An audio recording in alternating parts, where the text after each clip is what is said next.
112 भैया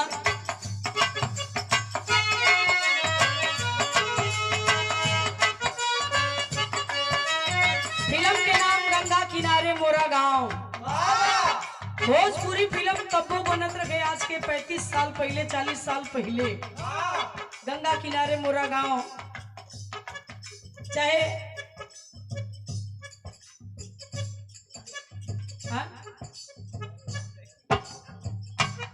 तमाम फिल्म कभी थी, लेकिन आजकल का फिल्म भोजपुरी इतनी अश्लीलता हद पार कैले गई। बता दें कि आजकल का फिल्म अपने के भोजपुरी फिल्मी दुनिया के जो हीरो हो अपने के सुपरस्टार बनेला, लेकिन ये लोगन का फिल्म परिवार में लगा के देखे लायक ना बनत है। लेकिन पहले का फिल्म नदिया के पार उठा के देखला, दुल्हा गंगा पार के, गंगा किनारे मोरा गांव, तमाम फिल्में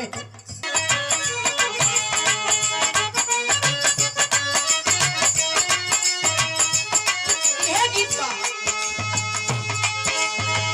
गंगा किनारे मोरा गांव हो,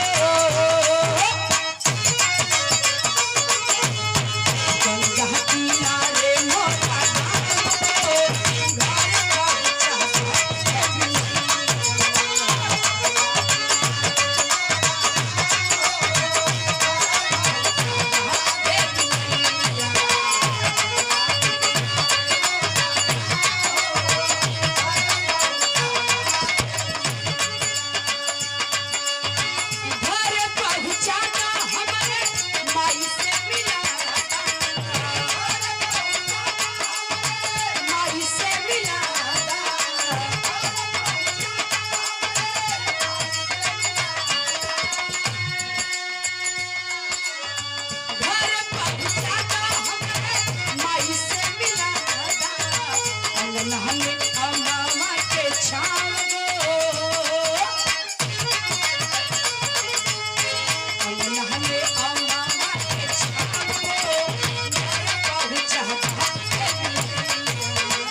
कौना माई से जवन हमरे ना सारे संसार को मतारी गई, जेके जगत जननी कहल गई। उस माँ से इस बेटी की फरियाद है। क्या मास्टर?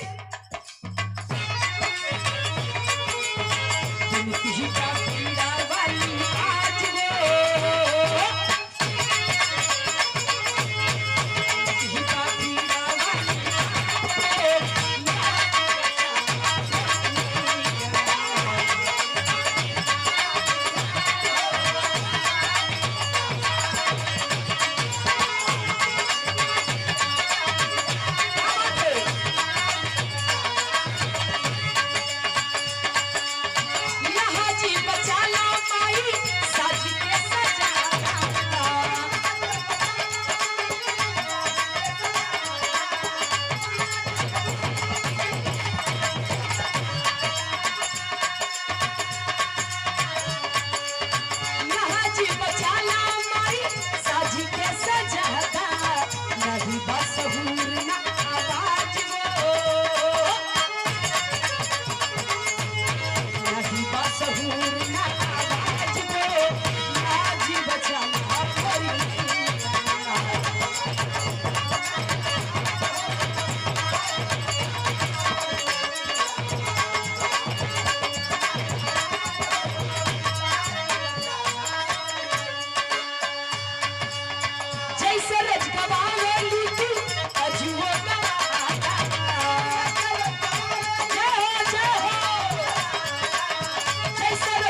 उड़ल बना दा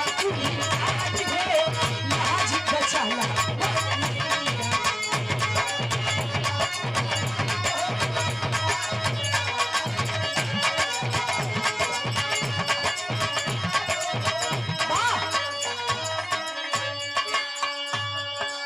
हे महतारी आपसे कुछ छिपल ना गए आप दुनिया का मतारी हो जे जवन मांगेला तवन देवेलू फर्क इतने बा कि आपके चौखट पर हम खाली जाइला जरूर लेकिन खाली कबो लौट के ना आइला ये माई ए लिए दास बतावत है क्या गए आप क्यों हम रोज आपको आधी रात को परेशान करते हैं माँ क्या कहना पड़ा दास को आइए विद्या के देवी हूँ विद्या संगीत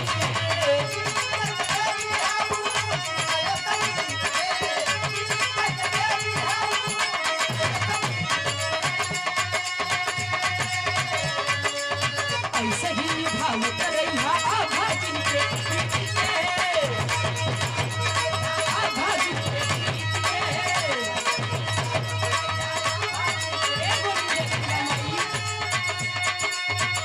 निवेदन आपसे है बड़ा परिश्रम करके यहाँ तक आई बनी है माई आप तो सब कुछ जानत हो बस एक निवेदन आपसे और है बहुत कुछ दे लू माई जितना उम्मीद ना कर रही उससे ज्यादा आप दे दे लू बस एक निवेदन आपसे और बा माई का रखा बना के मोर समाज बना के मोर समाज है आज बचाला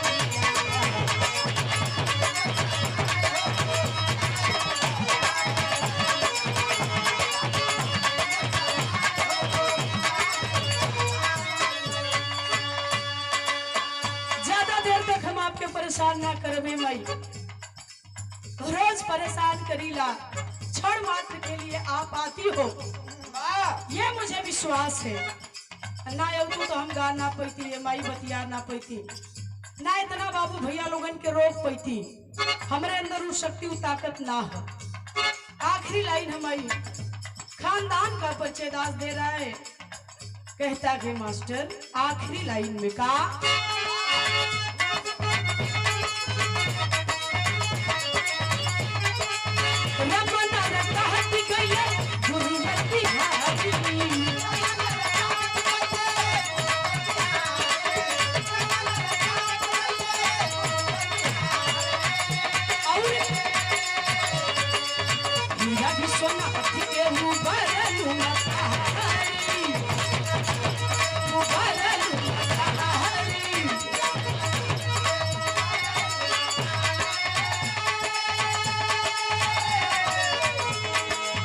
जो है सिया राम नीतू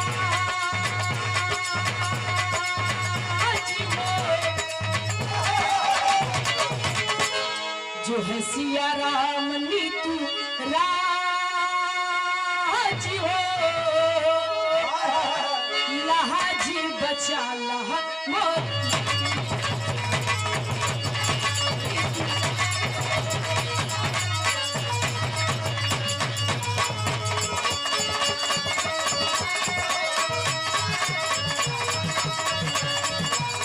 जो है सिया राम नीतू राज हो लहाजी बचा लहा मोरी